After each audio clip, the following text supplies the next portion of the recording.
Hey, yo, what's going on, guys? We have episode number 42 of Marvel Yap today. We're going to be talking about the OTA, a little bit about the, Golden Gauntlet that Dan and I both participated in. We're going to look at your community OTA ideas that you guys submitted to us on Twitter. We're going to talk about new cards being potentially weaker than they should be. Where are all the OP cards now? As well as our own personal OTA we're hoping to see on Thursday. Let's go ahead and jump right into it. And as always, we're joined with the hostest with the mostest, not my Dance. How are we doing today, Dance?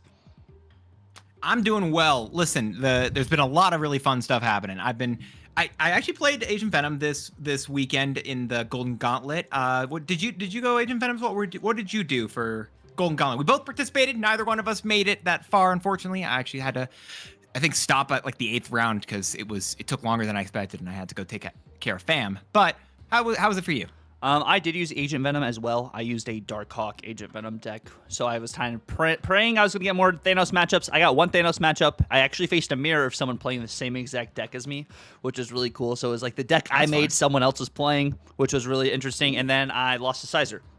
So I lost to Sizer in the 3rd round, got my second loss, and I was like, well, in order to make it into the top 8, you have to make sure like pretty much almost everyone has to have a loss in order for you to have a chance. And I was like, I'm just going to stop here, and I'm going to enjoy the rest of my day. And I was like, well, I lost to Sizer too. So at the end of the day, Sizer made top 8 as well. I'm not mad about how I performed.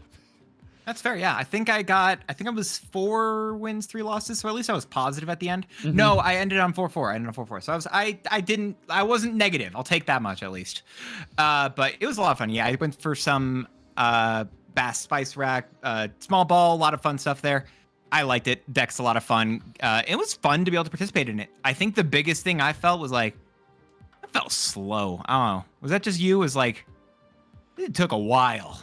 So, like, what's very interesting is, like, they can't give you a real general time frame of how long these matches are going to take because not every Conquest match is going to be the same into each matchup, and some people are going to handle their cubes better than other people, either snapping more aggressively or more passively. And I think that's also why some of these matches took longer than people had expected. We also didn't start until like 15 to 30 minutes later than what we were projected to start because of the production on Second Dinner's side for the stream itself. That was very interesting. I think it was a very large tournament, 400 people. I thought it was going to go 2 days, and it went 1 day. So kudos to those who played all 12 hours of the tournament. You know, Derek won. Congratulations to Derek once again. Hey, Bounce took it home. Yeah. Yeah, which, like, I love what Jeff has said about Bounce, and then all the feedback Jeff has been getting from it, too. It's like, he's saying Bounce is not a good deck, and it just had a really good pilot, and I agree. I think into the meta, Derek is an amazing pilot, and he piloted that deck perfectly. He went undefeated. It's just overall, when you look at Bounce, it loses a large majority of its matchups right now because people cannot pilot it the best way. And I think it is a hard deck to pilot, just like Move Bounce is too. And you having to throw priority to get some of these interactions to be able to win the game. With some of these decks too, if you do lose priority going into the final turn, it is really rough. And this Thanos matchup he had was really interesting too because Cosmo went down early opposed to later in the game, whereas if Cosmo had gone down later in the game, it may have been a little bit like harder for Derek. But I do think the best part about Derek as well, staying true to the original Bounce, which I've talked about this with you here, probably on the app, if not on the app, on comms itself, about not including Falcon in Bounce anymore. And having Falcon included this time actually was really beneficial into the Thanos matchup because of Cosmo. Because Cosmo, in at least 1 or 2 instances in the grand finals, blocked a lane from Derek to be able to Beast or Toxin. But since he had Falcon to be able to then get his cards back into his hand, that really allowed him to be able to continue to hit his combo later on, which is just very interesting when it comes to the minds of deck building and what, you know, is actually doing well in the tournament, what's not. Because normally that slot now has been like Agent Venom instead of Falcon. But he has Falcon in there for the extra bounce. Yeah, it was very interesting, and also because at the final bit, and one of the other interesting things, right? So when we got to the top 8, it was like 4 of them were Thanos, I think, right? Is that what it was? But the interesting thing I thought was that as soon as you got cut down that to the final 4, only a single Thanos player remained. You had Sizer, who played against you with Move Bounce, and obviously Derek, who just did more like Mysterio. Hitmonkey bounce, very different styles of decks. You then had Butt as well, BU plus plus, however one. I've only heard him as Butt, honestly, but. But he also had a really weird like Pixie Emperor Hulkling list, and then we had one person at the Thanos list, and I do not know the correct way to say their name, as they just weren't using American characters for their name. But the interesting thing to me, especially, I think, because Derek and Butt, was that the final two? Derek and Butt was the semifinals. The final match was the winner of the Sizer and other characters match. I'm getting semifinals and then finals confused. But in the semifinals, specifically for Derek and Butt, it was really interesting because I think you've seen both of those players most likely play against Thanos thousands of times. Yes. And with those specific piles of cards. And I think that was really interesting and really allowed them to excel in their games, in their matchups, to take the whole thing home, because they've had the practice in specifically with those specific decks. People like you said, like Jeff said, Bounce right now in the metagame, just due to the 1900 nerfs it's taken, is not a good deck. Yep. But the player who plays the deck can make that deck a heck of a lot better. And the way that Derek Butt and Sizer piloted these decks that are extremely off meta, or not the ones that you're seeing many people run, they played them so effectively, so amazingly, that it mattered that much. And because they've had the practice with all these different matchups, they've had the time devoted into these decks. It's repetition breeds competence there, and it was extremely awesome to see these people who were very good at what they were doing absolutely excel in the tournament. So again, yes, absolute congratulations to Derek and to every single competitor in the tournament. Whether you are like Tucker, who dropped after 2 losses, there's no shaming you, Tuck, I'm just saying. Or all the way to someone like Derek, who took it all the way home. Seriously, absolutely awesome for every single person being able to jump in. The first open participate. What's the correct phrasing on that? Open participation, open. Yeah, like an open participation community hosted tournament by Marvel Snap. The first ever like legit tournament hosted by Marvel Snap. I'm hopeful and excited for the future that if and when it does return, we've got a different metagame. I think that's my biggest thing I felt about this one. Where I was like, all right, this is cool. I really hope next time y'all do one of these, it's a different list. We don't get the same list again. I want to feel some variety. I want to feel a lot of different stuff there. But in general, I thought it was really awesome. Casting by It's Guys Gaming, Cam Best, and Super Tech God all did an amazing job. It was really awesome. It was a really fun tournament. But that wasn't, again, we also had like Memorial Day this weekend, which part of the reason that's actually, so we record typically, as a peek behind the kimono, we typically record the day before, so we record on Mondays.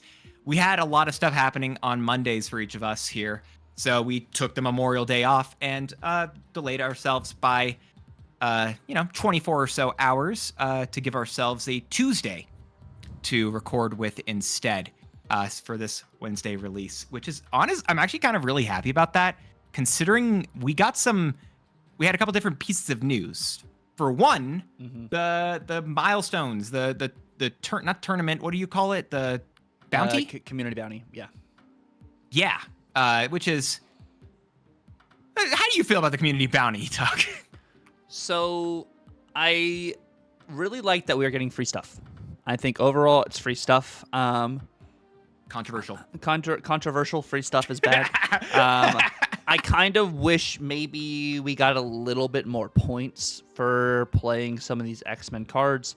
Shout out to you guys that were playing the entire list of these X-Men cards to get games in and get, I think, wins with said decks to be able to get these community points. Huge shout out to you guys to help push that through. And we hit almost all of the quotas on the bounty, which is really nice too. We got all the way up to the Gambit.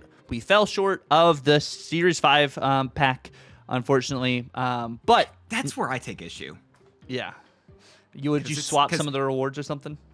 No, I think we shouldn't have. I think that shouldn't have been a thing at the first. I don't think we should have seen that as a stretch, because we didn't. Because first, they called it a stretch goal. They called that like tier 6. They said this is a stretch goal beyond like the communication issues and stuff like that. Because for the first like week, right, it wasn't even shown in the client. It took a week for that to show up. But the stretch goal, they said in the team answers, this is a stretch goal. This is not intended to be hit, but it'd be cool if it did. Typically, when companies do it, it is actually intended to be hit. Every single one of them. So it was weird that this one didn't a little bit, but at the same time, it's like I kind of just wish that we hadn't seen anything in terms of a stretch goal, and then maybe after we hit like tier 5, be like, hey, you know what? Y'all have 24 hours or something like that. I don't know how long we had unless 24 hours to get another 25 million games. Maybe if it happened sooner. What was it? Because it was okay. Yeah, so it was like 3 days ago. Yeah, is when they did. So be like, hey, listen, y'all have 3 days. If you want to hit if you would like to get, what is it? Y'all did a great job. You have this. We'll give you an extra little bit. Mm-hmm. You hit this last little section. Take a collector's pack on us. That would have been cool. I wish it would I feel like just the communication differential there hurt that heavily. I think in the community size, because honestly, I love the free stuff as well. Right? It's just good to get that. I think it's just the fact that just because typically when you put those goals out, companies expect to hit them. Yeah. And what Second Dinner has said throughout this apparently is that they weren't 100% expecting this stretch goal. They wanted to see if it could happen. Mm-hmm. Even though they said that 19 times and it was reiterated 19 times, I didn't believe them, and I kind of still don't. Maybe I did. I don't know. But I wish it wasn't presented in a way that made it feel like this was what they were trying to go for. I wish it was more like, throw this on as a bonus. I feel like that, because if you look at the graphic that they gave you, that they give us on the socials, they just call it tier 6 of this thing. They don't say that tier 6 is a hypothetical and that they're uncertain if tier 6 can happen. They say that we'll probably get to tier 5. It feels like that's really my biggest issue, I think, with this whole global bounty. But in general, I think it's really cool, and I'm stoked about some more really awesome Wolverine and Gambit art, because, oh my gosh, I've got so much of it, but I love more. Yeah, I think the variants are really nice. I wish they had a little bit better marketing in the sense, but they were also on a 1 month break, so that kind of hinders some of the stuff. But talking about community bounties and community stuff, we're talking about the meta. This Yap is going to be about the meta as we talk about the community OTA, which we set a message here on Twitter, Blue Sky, our Discords, and we asked you guys what changes you guys would like to see in the OTA. We're going to go over those, as well as new cards are kind of falling a little bit short at the moment. They're not really game-busting kind of cards, which is okay. Or is it? Or do we want to have fresh cards that kind of take over the meta so everyone really wants to buy them? And then we're also going to go over the OTA wants that Dance and I have cooked up together. We have a couple OTA wants that we've kind of collaborated with already. We've been talking about a little bit behind the scenes. And then some other ones that may be some hot takes, or they may actually be some just good takes. But when we have that in mind, we're going to go ahead and jump right into the community OTA. Which you guys had some very, very interesting ideas, as I have a spoiler on screen for you guys. But what we have starting off with over here from Mike R. Ace King _21 gives us an amazing take, and I thought it was super funny, and I think it's a valid take as well. It says, Strange Supreme will be getting hit like a piñata at a 10-year-old's birthday party. And then Thanos will get the stones nerfed a little. I want piñatas. Why do you stop getting piñatas in your 20s, Tuck? Probably because most people can break the piñata in one swing, so it defeats the purpose of being able to take turns. Yeah, I mean, yes, you can blindfold. I mean, yes, but we're Daredevil. That's true. My bad. I did forget that you are canonically Charlie Cox in the MCU.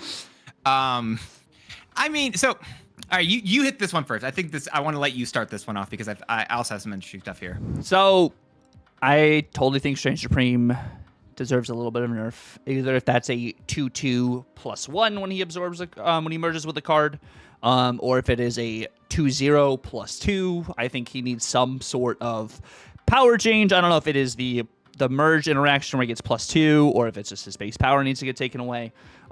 Some sort of aspect there, or even I've seen people talk about, which we'll probably see in here too, is it can go to a 3 cost, make him more expensive so you can't really just get him super high in the very beginning of the game. There's something that does need to happen with Strange Supreme. I think Strange Supreme, there's a good chance he will get hit. And I think I'll say on the second bit first. You and I both said repeatedly that Thanos doesn't feel like the problem.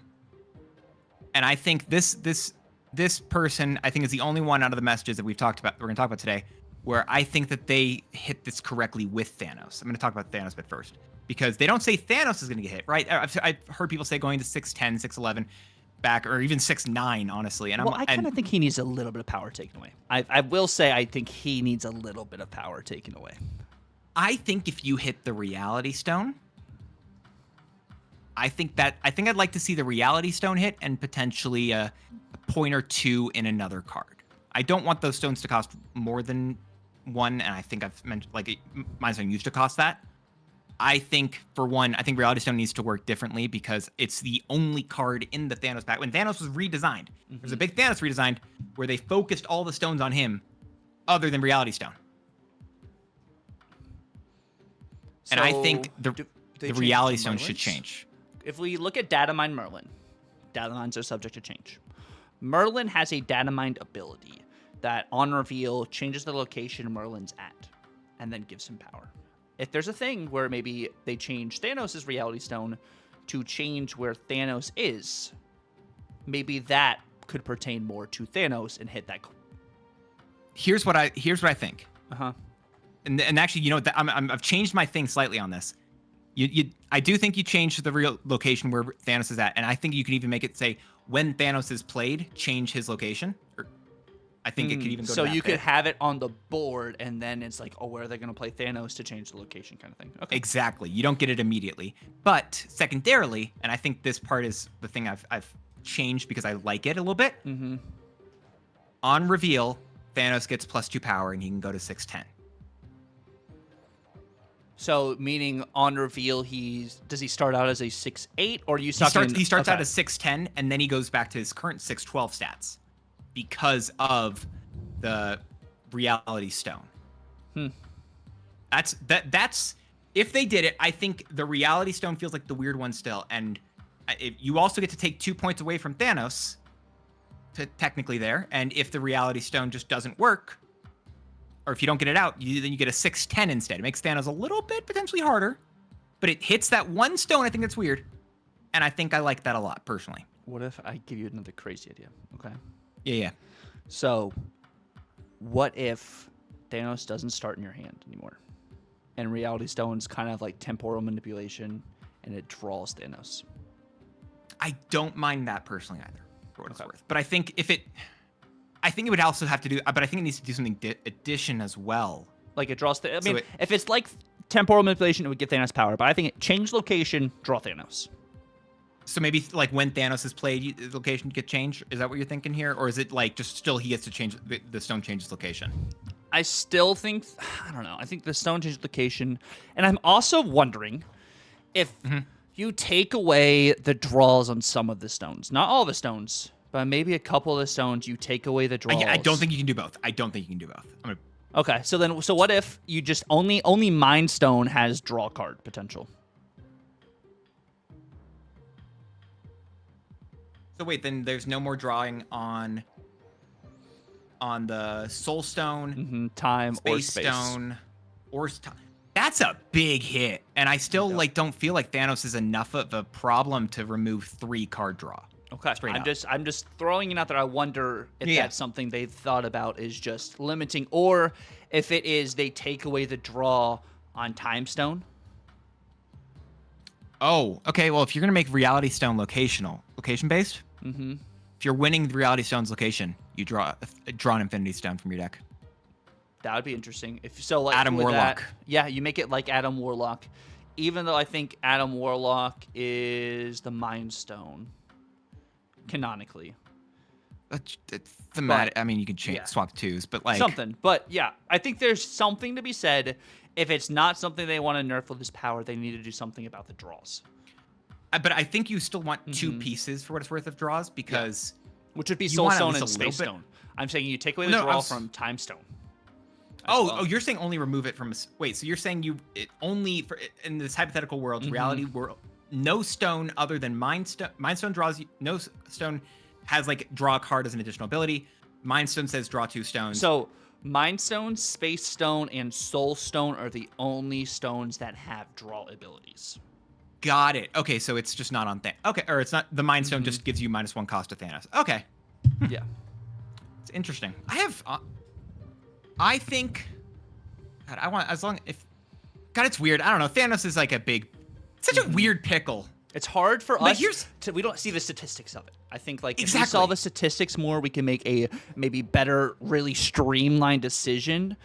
But there's gotta be something they gotta adjust with Thanos itself. We just don't know exactly what it is. And also, this is the fun part where we just get to talk about this stuff in our wants, and we don't have to have all the answers. We don't get paid for that. We get paid to yap, which for what it's worth, at least on the Strange Supreme bit, I don't think he's gonna get hit that hard. If he gets hit, I think he takes a point or two of power. And I think as much as people are gonna be like, it's more like the card is only okay in Thanos. And let's not sugarcoat and say he's only okay in Thanos. He is great in Thanos. He's good in Thanos. I'll give you that. Yeah, but he's good. He's good in the Thanos tech deck. Like the deck that he is running, it's better if you don't even use the Strange Supreme version. It's better if you use that Goliath ongoing version, right? According to stats, that version has performed better. Is it still the best performing one at the moment? I know it's different tournament setting because tournament setting was not running they were running Tech Thanos, and Tech Thanos is better in like a conquest matchup because you have the answers. Within the last, let's go with, I'm doing 7 days in top 10%.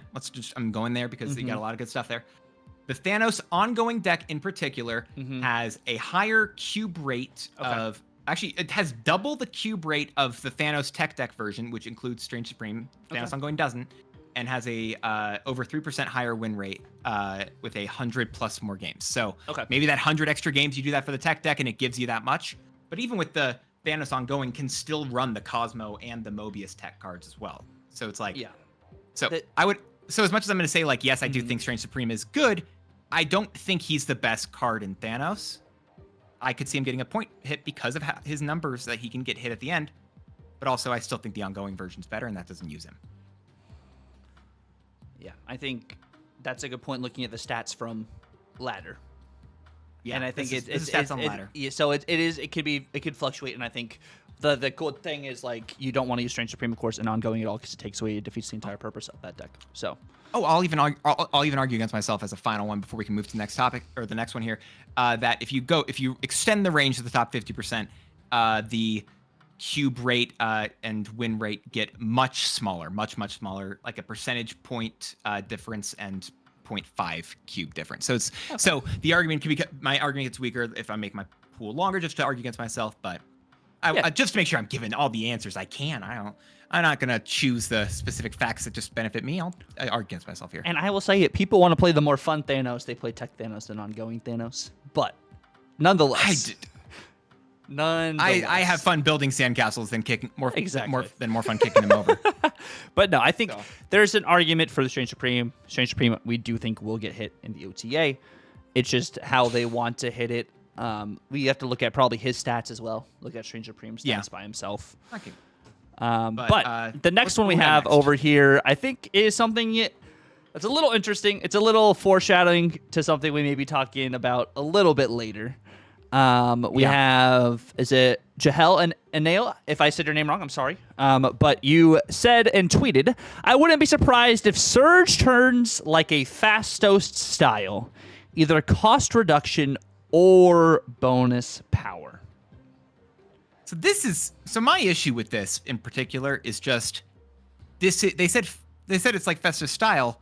That is just Festus. No, you've just recommended that they either it just becomes worse Festus, which gives +1 power instead. And that's a massive nerf to the card. And for two, you've also just listen. Festus has been power creep since the day he got added to the game.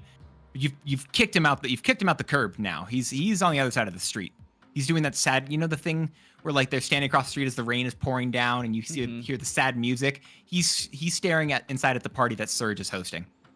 Yeah, no, I think like because the conditions you have to hit with Surge, I don't think what Surge does needs to be like adjusted like at all. I don't think so. You still have to play out the card to be able to continue the ramp aspect of Surge, and that's not something you can do every single game because you don't hit the right card every single time. So I don't think that at all is an issue with Surge whatsoever. Yeah, I think if you hit surge, I don't think that's the way to do it, but let's go to the next one here. Yep. Next we have Colossus, which is also the featured variant we have this week for our daily login rewards. Not this variant, but Colossus is the featured variant. Yeah. Which it's very so Colossus going to a 5/10 ongoing, can't be destroyed, moved, or have its cost and power changed. So, I mean, they specify even a little bit more so. I don't have the user on screen here, but it can't be a broken 10 power card that can be used with cost reductions and or Shuri doubling shenanigans. Just reliable 10 power. And it's from Matt MTAV ×2.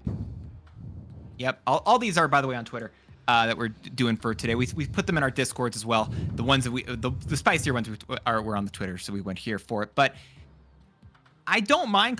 Here's the thing. Colossus is someone who I think has been talked about consistently getting changed for a long period of time. And I think it's an interesting specific point, giving the ability you can't change this card's power or cost. Like, that's just it. And that's really interesting to me. And I love that idea. I honestly have no idea how it would work, but I love the way that feels as just a template.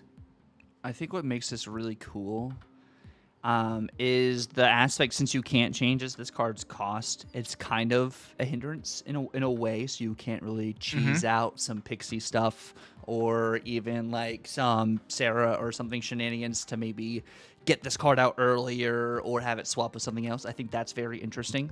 You could still blink it and lockjaw it, right? Yes. Or like Quantum Tunnel. Yeah. Yes, you can still do that, like, because you're still, like, you're not moving the card. You're just taking it out of play, which is different opposed to trying to change locations on it. So I do like that, and I think 10 power fits Colossus really well as just another heavy hitter. And we don't really have, I think, like, a lot, if any, 5/10s at the moment. I think our 5/10s have really dwindled down. Yeah, there's 5 costs are interesting, and this is, I mean, the problem they said for a while with 5 costs is, like, if you make a 5 cost, you want it to be good, but then if it gets cheated, it can't be busted if it gets cheated. Professor Rix. But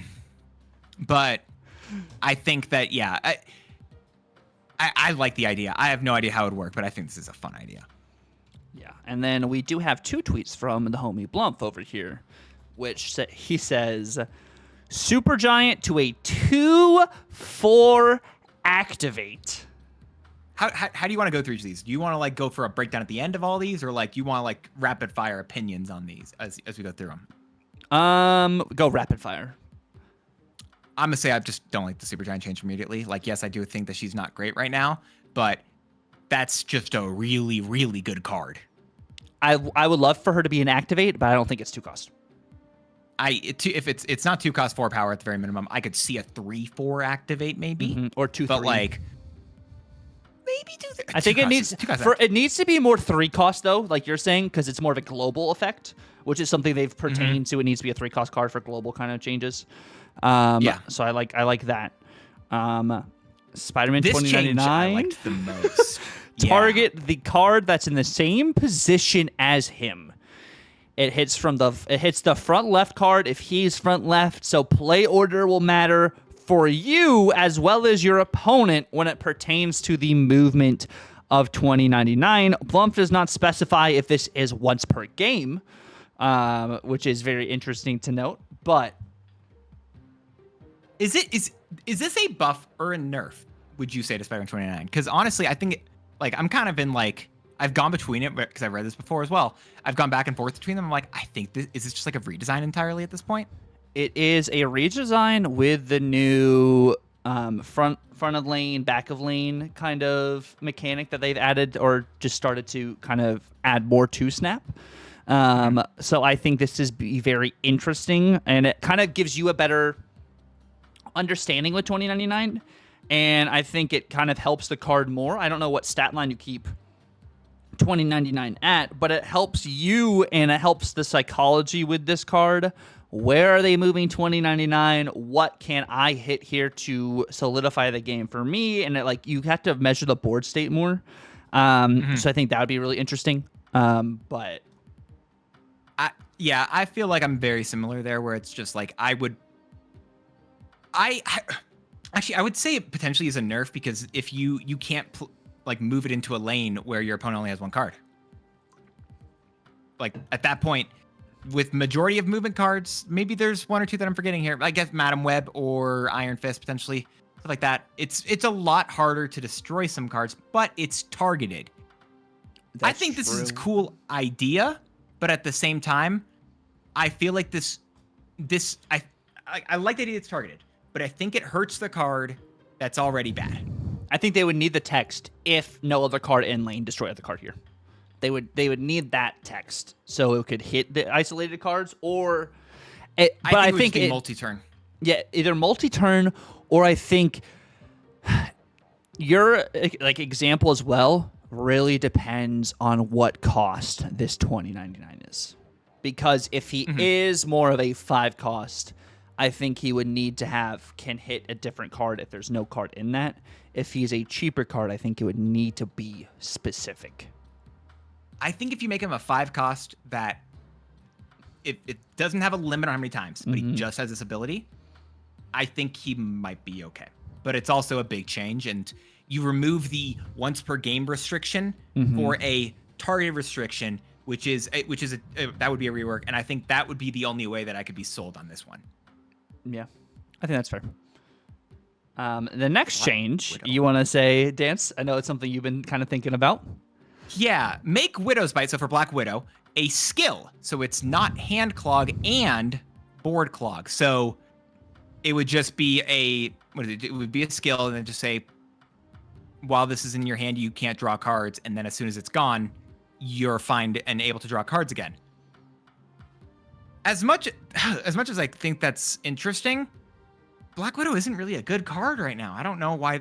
I think this is more just like a feels bad like opinion. Like the card feels bad, but I don't think there's actually really a big problem with Black Widow right now. If you make her on reveal again, maybe. Nah, I don't want her to go back to on reveal. Especially if and when I'm hoping Elixir is going to get buffed during this OTA, which I don't even know if we're talking about if we have him in our personal OTA wants, but like I feel like Elixir is a very easy shout for a one. God, Widow's just, it's difficult. It's not fun, and you want more fun gameplay, I think. Simply put, I agree. The next change we have is Agony's merge. Agony merges before on reveals, which is very interesting because Agony's... Sorry, hi. Agony is kind of like a Shuri in the sense of the way their ability works. As like the card has to fully establish itself on the board before the on reveal happen, or before the other stuff takes place. Well, I guess, and no, well, Shuri happens before or after the on reveal, or before the on reveal. Before now. It's before. Okay. So like Black Panther would then go to a 520 with like the Shuri stuff. So I guess I kind of was just noodle brain there, but the Agony stuff would be interesting. Agony's the like only card that like merges with a card like that, like right now. So Symbiote Spider-Man exists, but yeah. Well, you have to activate for Symbiote Spider-Man. She's just on the board. You can just throw. Yeah, just like with an innate merging trigger. I think Agony's fine. Am I wrong on that? Like, I kind of like. I agree. It'd be better if it did that, but like, I haven't hated Agony. I think Agony's has been not crazy good, but it's honestly like. I think a lot of the Series 4 cards that they've released as of late have been a lot lower potential like power levels, and we'll talk about that maybe more in the next section, but like I think Agony was a really good hit in terms of power level. I don't have much issue there. Yeah, I think just this card just doesn't have a lot of play rate just because the meta doesn't really warrant a lot of Agony at the moment. Yeah. I don't think she's necessarily a bad card. Kind of like Symbiote Spider-Man's not really a great card, but the meta also doesn't warrant him right now, and it's just 4 cost activates her just tough. Yeah, it's kind of where it's like I don't think it's the ability of the card's fault that it's not like amazing right now. I also just don't think it's the worst. However, if if you want to talk about some other forecast or recent Series 4 releases that are atrocious, and I will 100% just agree to everything here now that Blunt said it. Doxy gives +3. The card still sucks. It's fine.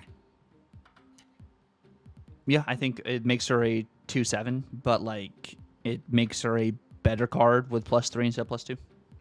Yeah, but the fact that you still can't play those cards next turn. Yeah. Especially because I tried playing her in hand buff. A card that you can't play on the like setting up for the final turn, that hurts heavily. That is a big hurt. You maybe even have to, maybe she has to lose point of power legit if she goes to a +3. But like you can't grandmaster her, you can't duplicate her ability, and her ability is so restrictive already that a +2 feels inconsequential. The +3 might matter. Yeah, I think +3. We see how +3s are working, so I don't hate it. I think it's a good change. It makes this card get a little bit more play. Maybe it's just this is a bad card overall they've made in theory. But moving on to the next couple takes, Blump also is talking about Infinity Ultron here with the Infinity Time Stone pulling your rightmost card in hand, your Infinity Space Stone going to a 3/6 power-wise, and then we have the Infinity Soul Stone going to a 3/1 +4 to a random card at filled locations. The only I don't honestly mind what is it? The changes to the time stone. Actually, time stone. I feel like there's a better thing for the leftmost card because that's the card that like you've been holding on to maybe. Potentially that could be interesting. So maybe I'm just wrong there, but that's partially that stuff.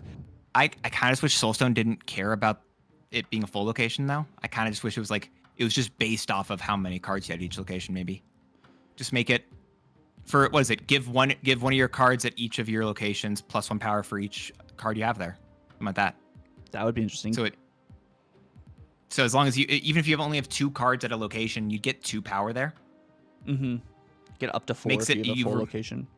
Exactly, because I think it could still go to 3/1 with that logic, but it gives you a higher ceiling, gives you the ceiling, but it's also like I don't know. I also still don't think it matters here for Infinity Ultron. It does hit notably. I think the 3 weakest stones of his, which I think is cool. But it's also like I would love it if it was enough. I don't believe it still would be enough. No, I think there's a better Infinity Ultron change we actually have later on from some of these tweets. Or I think I may have seen Guest tweet about it. If it's not one of these tweets, I think there's something else we could talk about a little bit later on in this segment over here. But moving over to Metallico, the homie Metallico Jesus over here, says, nerf Hood or Demon is all I ask. I don't care how. Simple request. I saw this one, and I'm going to say I don't think this will happen for exactly one reason. You may not have seen it, but Ironheart is releasing next month. Like they have Marvel's done like little to no like trailers for it whatever. June? Yeah. Oh, yeah. Because they've done little to no thing. They released a trailer I think like last week. Finally. Minor spoiler: the Hood looks to be a part of the show.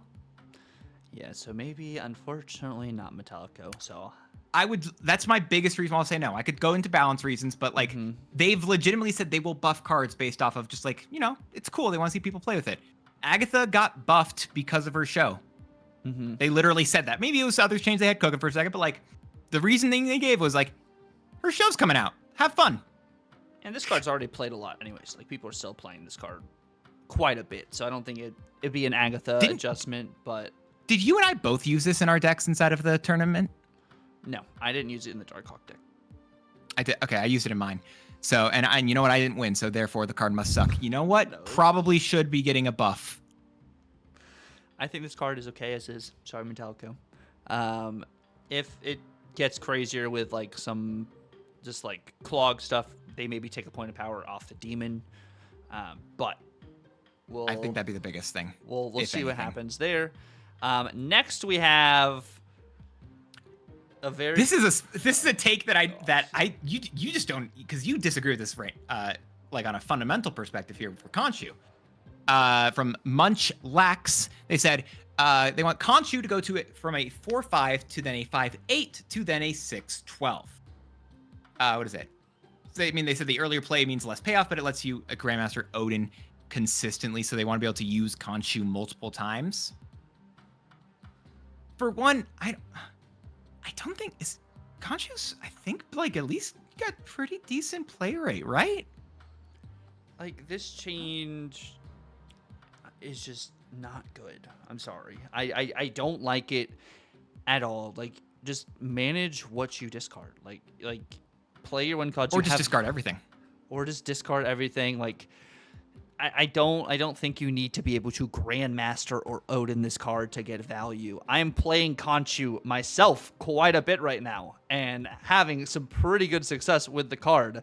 And I don't think you need to, first of all, change his cost by any means. I don't think his cost needs to be changed at all. It defeats the purpose of being able to have Lady Sif have value again right now. Like that's my biggest. Here's the thing. I wouldn't mind if he got power to his first 2 forms. But I don't think you can reduce his cost. I don't, because like you said, Lady Sif matters so much for this. Mm-hmm. And so if you lose the ability to correctly target him, that hurts me personally. So like, unless you do something wild where you make it like so little amount of like power for a base, mm-hmm. where then you can use some stuff with like first Ghost Rider maybe if you really want to like make that stretch. But like, he doesn't have great stats untapped. This is one that I'm like, I wish it wasn't like the cost hitting. I don't think you need to do that Grandmaster Odin stuff here. I think it's fun. I don't think it's something you need to go for.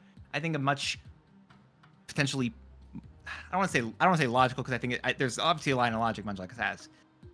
I just think it would be something more akin to, I think this card should just have more power in its base forms. I think the final form fine. I think the 6/12 is fine.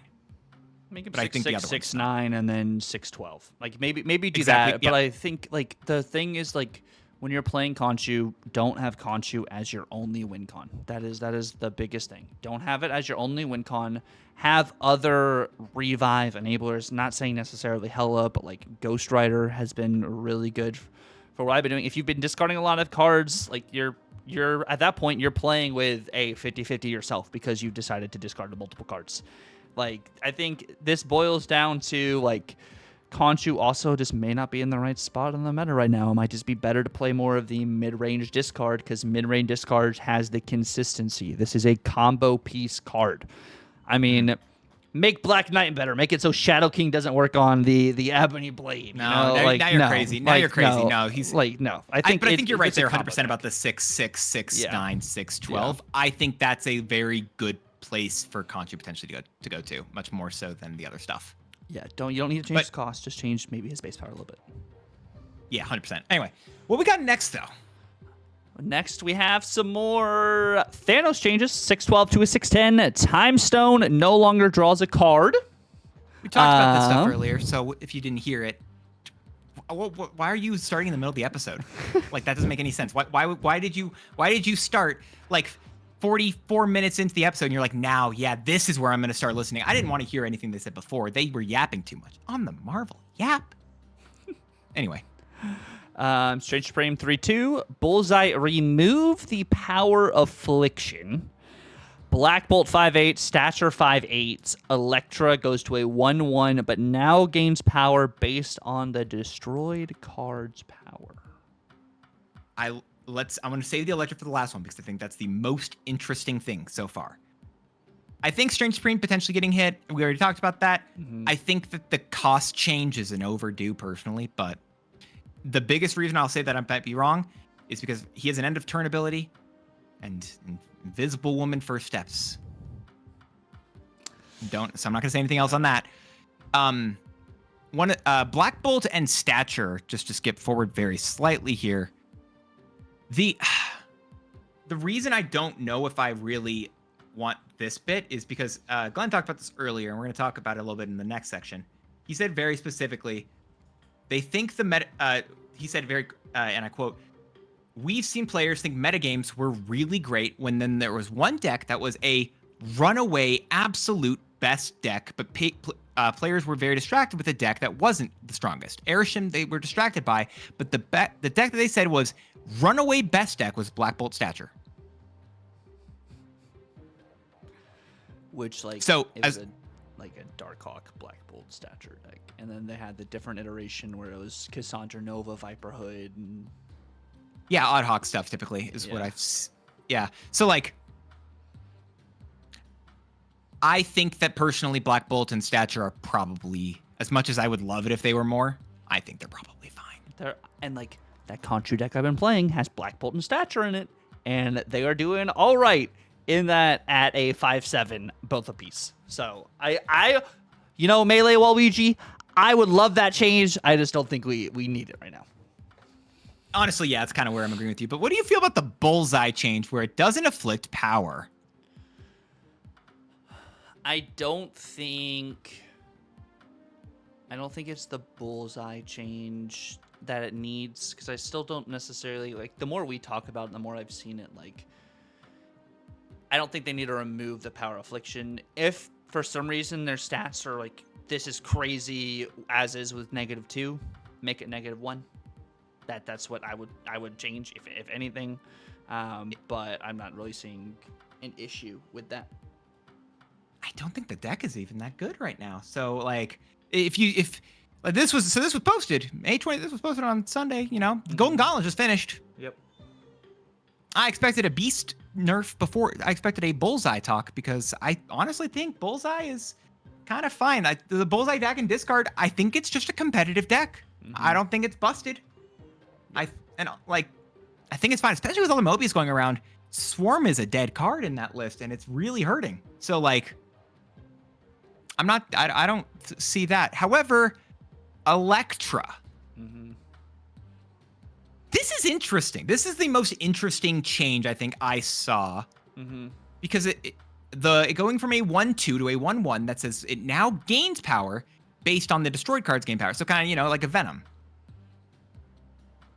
This is a very interesting change, and I don't know. This is really cool. Is it too much, honestly? Am I wrong for saying that? No. I think if I were to do this change, I make her a 1/0. I think 1/1 is just a little too strong. Yes, well, I mean, if you hit, you hit Space Stone, or I mean, you hit Mind Stone, it only goes to a 1/1. But I think it's kind of meta dependent at the same time too. But like, you hit a demon, boom, 1/7. And that's Ebony Maw numbers. Like, I think I like this idea a lot. I don't know definitively what to set her power at, but I do like this change. And I've been talking about having an Electra change for a while, and I think this is actually very interesting. I hadn't thought about it this way. Yeah, these changes that we see here, I think these are the most interesting styles of changes, because it's very different in comparison to what people will normally say. I think we've seen a lot of people say that Bullseye should remove the power affliction. I've seen a lot of people say, that Thanos should lose some power. I don't see many people saying Electra should gain power based off the destroyed card's power. And I think that's a very big, and that stuff like that, I think is really awesome. And I don't think that's the final version of it, but I think that's incredibly awesome. And I want Second Dinner to, I want Second Dinner. I want Glenn to grab it with his hands and just be like this and mold it into the perfect thing, because I love it. I love it. I don't know why I went with that iteration or that illustration there, but yeah, I like it. The next change, not as much as I like youtube.com/@Tucker. Now, it's a really great place, really awesome individual there. He's a really great guy. If you didn't know this, he plays a lot of Marvel Snap, a lot of Marvel Rivals. And he kind of just kills it at everything he does. He's a really great looking individual, really kind-hearted guy. So what are you doing? Drop your subscription right now over to this channel. It's completely free. And you know what else is free? Go follow him on his other platforms, on the Twitters, on the Twitches, on the TikTokies. What is it?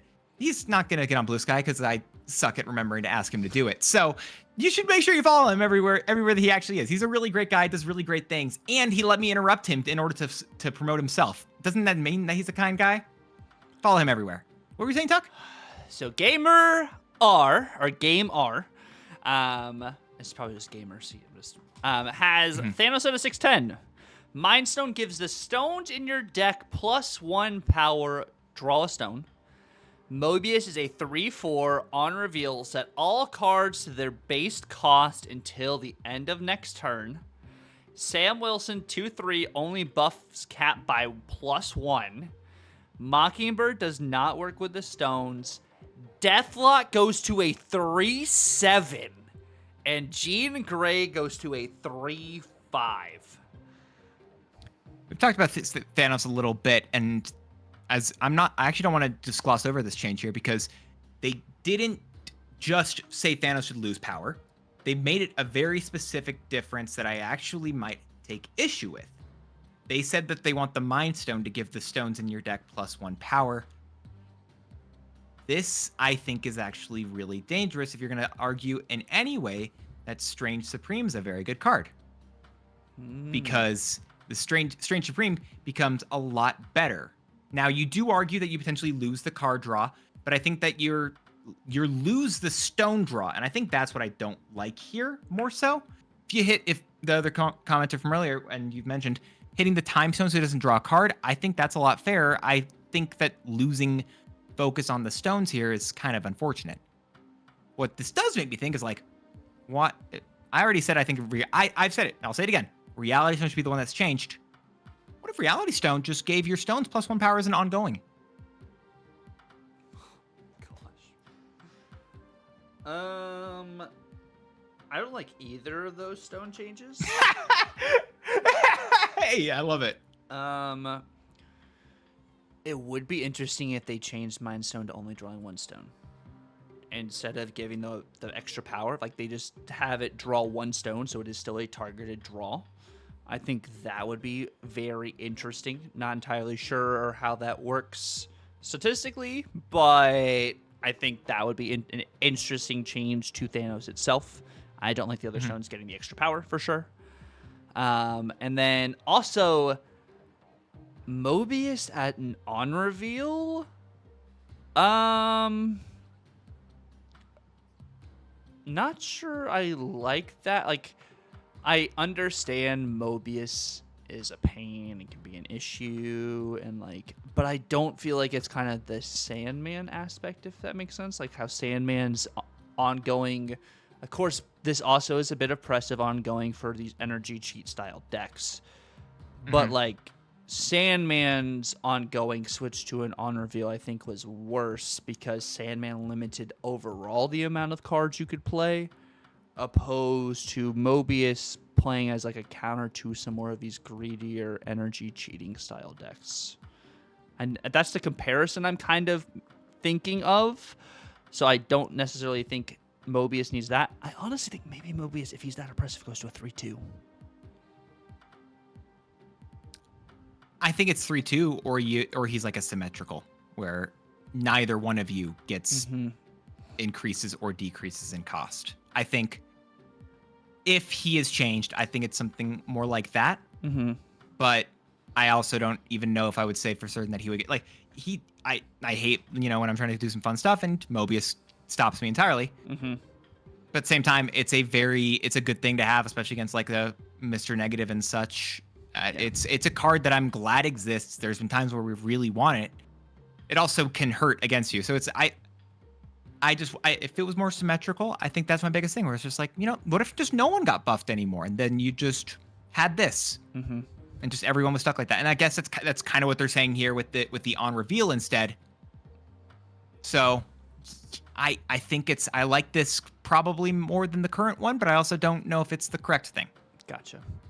Sam Wilson change good. 2/3 shield gives +1. Cool. This is if there's a change that I truly expect. This is what I expect. Yep. And I think he would be fine at a 2/2 with a +1 with the shield. But I think that a 2/3 Sam with a shield buffing him by 1 is a legitimate idea. And then we have our first iteration of Mockingbird not working with the stones, which I agree with. We'll have a couple, I think at least one more down that actually explains this a little bit better, but I think I'm gonna say no to this because of the better one. That's okay. I'm not saying no to you. I'm just saying, gamer, like, let it cook. You're simmering right now, but I think we got a chef down the road. He's got something. Or they got something. I don't know. Deathlock at a 3-7, I think, is a little much. It's just, I think it's a little bit. A little much, especially I think with some cards potential down the road. I think if Deathlock is an issue, 3-6 first before the jump to 3-7. Yeah, I don't think you need to jump in the deep end before you start wading in the pool. Personally. Jean Grey 3-5, cool. Jean Grey goes to 3-5. This is another card I think just needs a rework.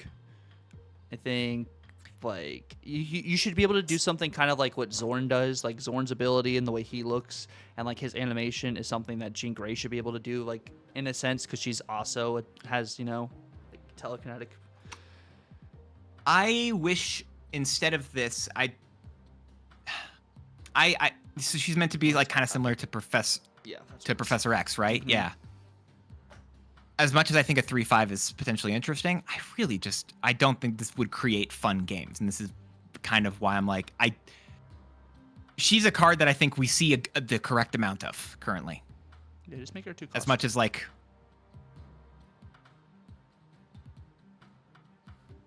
As you were saying. No, that's not what I was saying. That's not what I was saying. I just don't want. I think I just don't want more of her. More of her effect is just like, it really is just not fun. I don't know, that's kind of all I can say here. So it's like, I don't want her to get buffed with her current ability.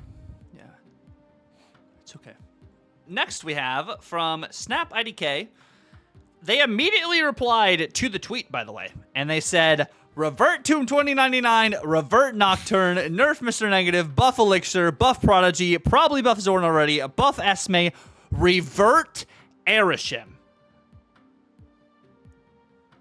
And I said, oh my goodness. So this person's never played Marvel Snap before, right? Is what we're guessing? They've been hurt a lot. They've been hurt a lot, apparently. And apparently Erishim nerfed him back to health. Mm-hmm. And Doom 2090. This is someone who likes plain oatmeal. I don't know you. I don't know, Snap IDK. But here's the I think that Nocturne is a card that I would really want to see buffed, and I could maybe that she's okay with that, but I don't think that's a good thing if there's more of her legit. Like I really like Nocturne. I'm saying this as a really big fan of Nocturne. I don't even want her buffed. I don't think Doom 2099. I get it. He probably was hit a little too hard, maybe a little bit, but like still. I don't think he needs to get reverted. I don't know how far back we're reverting, but I'd rather them find a different area for him to exist at. And Erishim, no. How do you nerf Mr. Negative, Tucker? You make him a 4-2. I was gonna say go all the way to 4-4. Because then it's like it is truly like negative for the power in the thing. Or you could do that. I mean, it's probably correct doing the 4-2, but I was like, if you go negative with it, right? It's 4-4. Anyway, yeah. But I don't think Prodigy. I don't know how you nerf him. He is already nerfed. Did you not see Mobius released last year? We said buff. No, saying nerf Mr. Negative. Sorry, I was just saying Mr. Negative was nerfed last year. Did you see when Mobius got added to the game?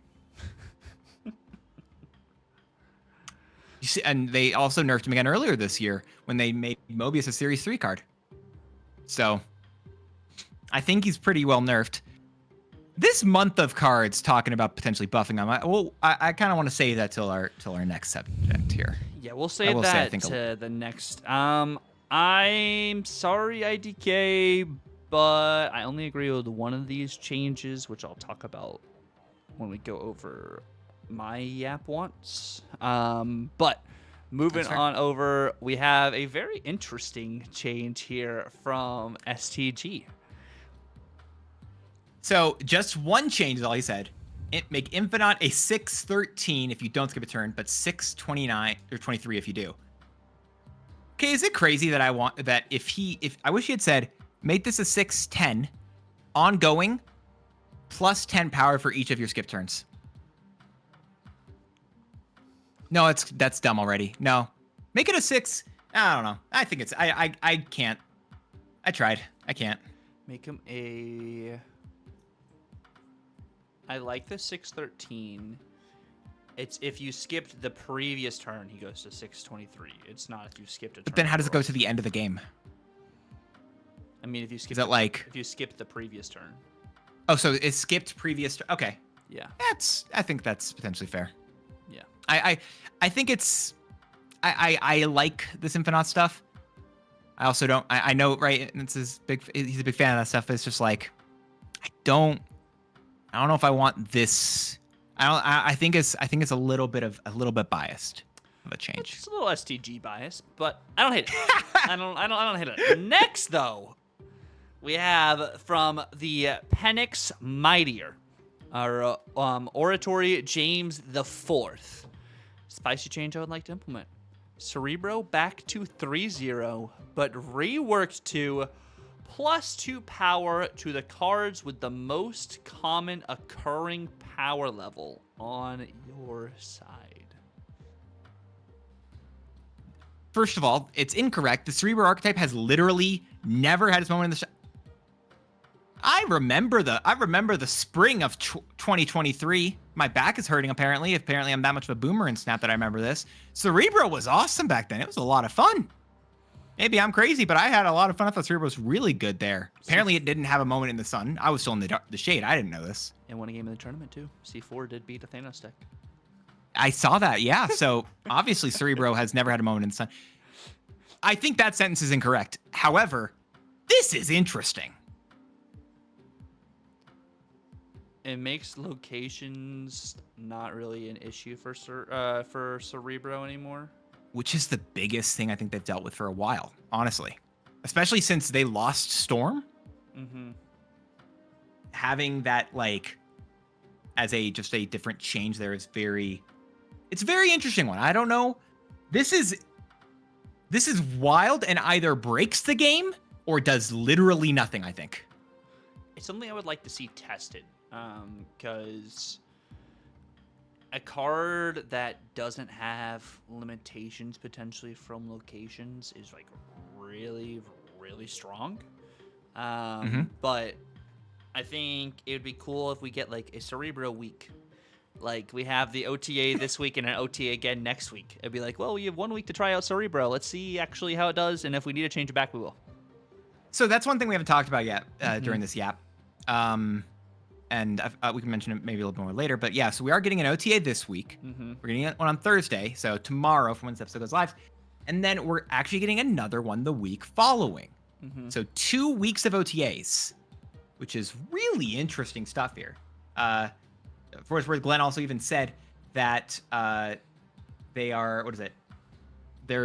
This current one, I believe, this current OTA, they're working more so in terms of like a lot of the other meta stuff. And I think the next ones are, what is it? I think the next ones are just a lot more like stuff they have planned in advance. And I think I'm potentially speculating there entirely because now I don't see anything that sources that information. So I'm speculating.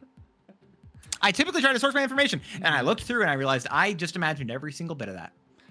Well, you know what we're not imagining, you guys, is this amazing explanation for Mockingbird's potential what we want OTA change right here, which it is Mockingbird change to give her -1 cost per card created in your hand that is in your hand or, well, that is in hand or on the board. Okay, well, maybe I need to look at this a little bit differently. But it makes her better for shield cards, Victoria hand decks. It also makes it towards more of her original purpose. Takes away Thanos, Airship, Sam Wilson's energy, which is really cool. I think the way I want to explain this is like any card you have created or you have generated yourself, opposed to starting in your deck, kind of like an Airship, Thanos, or Sam Wilson starting card on the board, would make her really cool for those synergies. And Shield, she is an agent of Shield, so she would kind of make sense to kind of synergize more with the Shield specific cards. I think this is a really cool explanation. And if you want another way to think about it, it would be the same like restrictions as Evo Hulk and Red Hulk. But then the it would count the amount of cards basically that Victoria hand gives a buff to, and you see her give the buff to those cards in your hand, so it's like a visual thing there. Yes. So it's same amount of that stuff.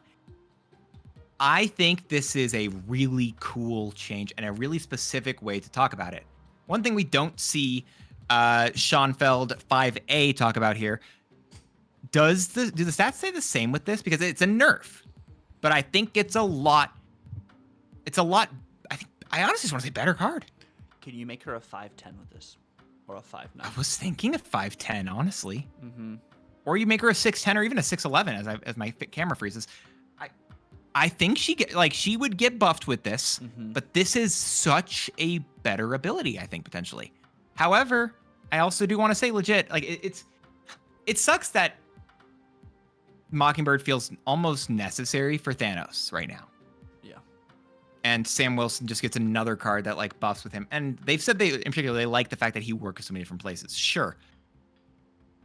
But I do think that this is a very good change that I think is really being cooked with, and I think that's a important distinction. You put that line out there and it matters. Yeah, no, I think this is a great change, Sean, and we are ending on this change too, as we do move on over to our next segment over here, where we're going to be talking about our new cards, just weak cards. Like, are these cards that they've been releasing just not really measuring up to expectations? As we talk about Elixir being the card that released last week, how are you feeling about Elixir so far, Dance? You know they say God gives his hardest trials to his strongest warriors. So why in the world am I a weakling here who has to get 8 wins with Elixir? Like there are some mountains I don't believe man was meant to climb. I figured it out. I may have lost some brain cells, some hairs, a lot of pain and suffering went into that, but this card is they released this card, I think, weak, and a lot of the cards that have come out have kind of just all been weak a little bit, it feels like. Yeah, no, a lot of the cards released recently have been weak, and I think another thing behind Elixir is like pertaining to what like Glenn has said as well is we try to use they try to avoid designing cards towards coin flips on turn 6, and that is what Elixir's problem was. He was too as an activate. Was too strong as an activate. And that wasn't as fresh, is what they were saying. And I wish it was an activate. Of course, with cards come out in the future, we'll see if they were right or if we were right. You know, we'll see as time progresses.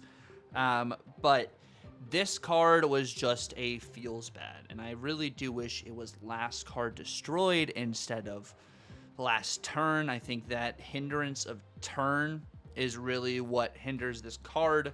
But like I said, when new cards come out, potentially this card will get better, and hopefully there's cards that are coming out in the future. We have data mine speculative cards, of course, that make this card better, but this card's kind of fallen flat.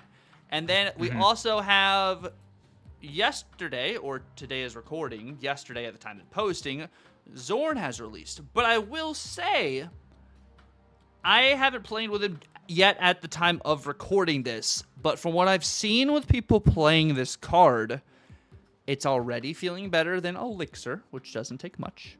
But it has brought life and has made some new style decks, which I think is really cool, opposed to maybe some of the stuff people have been trying with Elixir. They're kind of more plug and chug. People, of course, have plug and chug with Zorn, but there's been some new stuff that people have been making before Dance and I show our decks, of course.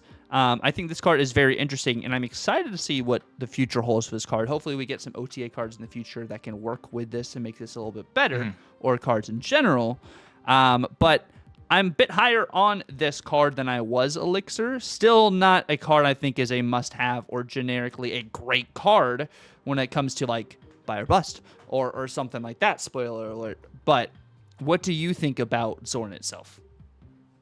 So it's very early and stuff, Yes. and I think the thing we've seen the most of, for what it's worth, at least I've noticed, is I've been seeing a lot of Red Wing that I've seen people try to do with him, which I think is potentially fun. I think it might be interesting. I really just don't. Bad cards being played by cards that are like non-playable cards are becoming playable by other cards that don't really feel that playable. So it's like, I don't think Zorn is that bad, I'm trying to say, but I also don't think he's really that great either. If I'm looking at this stuff, I'm looking at Zorn. I think he's, in my personal opinion, probably just going to be a mid to okay card personally. The biggest thing is, right, like, I don't think you could do Scream because, I mean, what do you cut for this in a Scream package that's already been pre-established? What do you need to do in particular? I think this card's gonna be difficult. One of the things I think is potentially fun, and it's pure copium most likely, is the fact that I've even seen cards like people said they want Spider-Man 29 to get nerfed down to a 4 cost. Maybe that's some spoiler stuff, but we talked about that potentially in the past, and stuff like that I think makes it where it's like, I think that's really cool, but I just don't know if making other cards worse is the best way to make a certain card better. I think this card is probably going to exist in a very specific niche. I don't think it's a bad card, but honestly, I would say that this is just a weak card that legitimately kind of just feels unexciting. And kind of one thing that was mentioned earlier as we were talking about that Glenn was talking about here. He said that, or maybe it wasn't in that message in particular, but he mentioned in another message. I'll make sure I say it correctly this time. But he mentioned, let me pull up the correct phrasing here so I don't use it wrong. He said that he thinks that he said he thinks it's fair to say that every card needs a hook, quote unquote, in the sense that it needs one or more clear points of appeal for its audience. I don't know what that hook is with Zorn. Like, I don't. It's Red Wing. Is it just we go for the 3-cost movers? It's the Red Wing. It's the I've seen Nocturne actually getting played. It's the Vulture has been coming out in Swarms. It's I guess we've been really needing more Rocket and Groot stuff. Like, is it this? Is that what we're needing here? Does that really make this card better? Because I don't know how much I'm convinced with that. I think the hook for Red Wing was needed for Red Wing. I think that's the only card of like the ones you've mentioned where it was needed. If Silk wasn't in the game, maybe that would be something you need for like Hydra Stomper and Batroc. But you already have better enablers than Zorn for that instance for Hydra Stomper. So I think Red Wing just needed a little extra love at the same time, though. There was already Aranya. There's already Ghost Spider. There's already Manum Web. But this is like another just really feels good card for Red Wing. It's not something you have to set up from turns. I mean, set up as hard, I guess. But it's some declutter. It's some counter tech, whatever. I just think this season has felt just a little bleh after the first week, and I think that's what's kind of impacting a lot of the way we're thinking about these cards. Not saying Prodigy was bad, because I've enjoyed Prodigy, but like Elixir hasn't felt great. We had a really strong first week with Surge, and Surge felt really great. And then Esme wasn't getting a lot of play, but now Esme is getting a lot of play, and Esme feels pretty good if you ask me. And then you have this and Elixir, and it's like, what are we gonna do? Like, I think it's more of just the season as a whole has kind of impacted the way we're looking at cards. How does this beat Thanos? I think that's like what we're looking at right now before an OTA. Like, no OTA with any changes. It's like, well, how does this actually do good in the meta? Like, how does this actually help me? Doesn't this kind of hinder me into the Scream matchup? Like, it's just very interesting to kind of look at it and break it down from that standpoint when it comes to, are new cards going to be strong? How does the meta look? And every single time we've had a month break from the meta, like from OTA changes, the meta has either felt really stale or has felt pretty good. And well, I don't necessarily hate the meta right now. It's just been another instance where you're seeing kind of the same stuff over and over and over again, and that just makes it a little bit just boring. And even though this is a new kind of ability, it doesn't hit the same way and still feels boring. And I think that's more of what we have going on with wrong when it comes to the new cards at the moment since week 1. Yeah. But I'm excited to see what happens with this card later this week. And I think what also, Cyber, as I continue to yap here, what would make these new cards feel better too is if the rewards we got from the weekend missions for getting these cards were better. Because then it's like I'm slogging myself playing 8 games right now for Elixir for 150 gold. If I got more gold, maybe then it would feel like still probably a slog a little bit, but more satisfying return on investment because I spent resources to get this card. But how do you determine that? Like, I wouldn't complain about more money, but I didn't complain about Surge getting those 8 wins. So do you make it so if it's a bad card, you buff it? Like you get better weekend missions out of it? Is that what the logic is? Or like, how does that work? Do you see that question? And I think what I'm saying is like I'm kind of jumping ahead here, and I think overall that resource should be more exuberant overall, opposed to it being good card or bad card. And I think I kind of am combining 2 different ideas with what I was talking about earlier, which I'll totally own that there. I wish we got more resources to make it kind of better, so people are playing more of the new cards opposed to playing all the old stuff. I think overall that would make some of the new card stuff more fun, as if you have more people playing the new card because they know they're going to have a better return on investment. You know what I think is a really interesting thing is, and I'm wondering this now, and I haven't thought about this yet.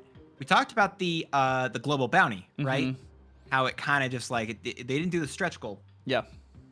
I wonder if part of their logic for that stretch goal was like, hey, what if we just encouraged people to play different decks?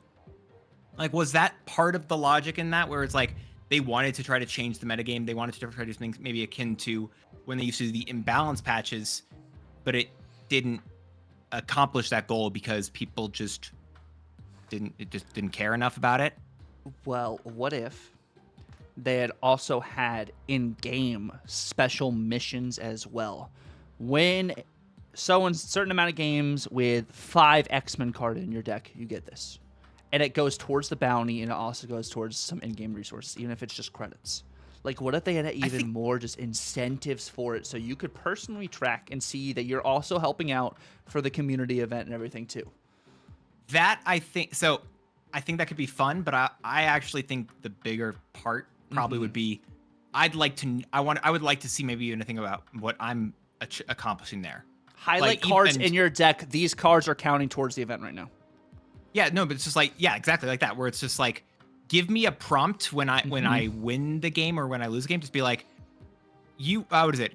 With 3 or 4 new X-Men cards, you earned 3 points toward the bounty, or toward the bounty, something like that. Like, give me the same thing, and then you know what? Shame the people like me who didn't use it, who didn't really accomplish that goal, who didn't really try that much, and say you use 0 cards and your win earned 0 points.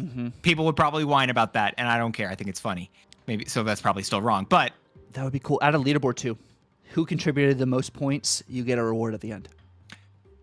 That could be another interesting thing where it's like you make an incentive there, but then I don't think you can do that if you make proving grounds okay, because of win trading. Okay, yeah, just take away. It's the same logic as, but still. Oh my god, I forgot leagues existed. Thank God leagues haven't been a thing in a bit. Those were not fun. Yep. But sorry, on the subject at least of like the new cards being weak or whatever, one thing I'll actually point out here that Glenn did say inside of the team answers in regarding to Elixir, not Zorn here, but I'll go back to Elixir for a second. They said that what is it? They want to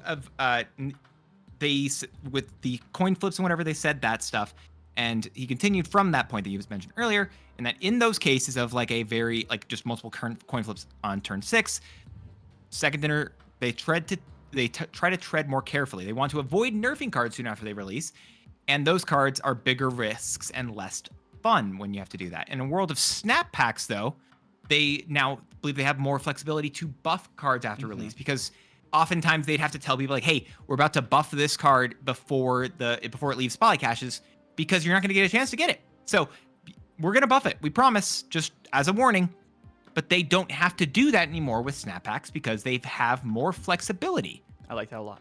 And I think those factors combined, they said, led them to take a more conservative approach to Elixir, as well as, and this actually, he said this today, and it goes into the thing I said last week. His strongest reaction was proving to be with an upcoming card. I'm not saying Kid Omega is locked in as is. But Kid Omega activate, I believe it's a 2/3. Destroy the next card you play, add its power to this. I think it's like that. 2/2. 2/2 2/2? data Sure. mind, yeah. So they even said, we did consider an interim buff for Elixir until that card came out.